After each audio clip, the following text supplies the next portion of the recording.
This is the daily word problem for week 5 on Thursday.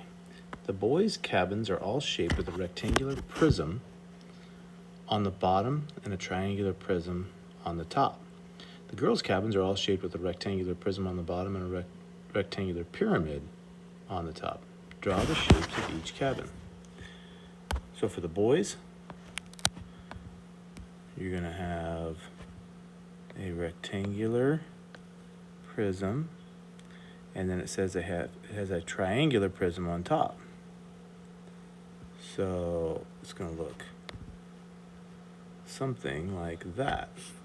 So the rectangular prism is here, and the triangular prism is here. And then for the girls' cabin, there's a rectangular prism on the bottom, and it says a rectangular pyramid on top. That means there's going to be it's going to come up to 1 point.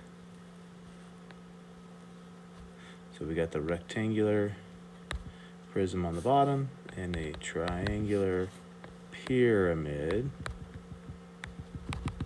on the top.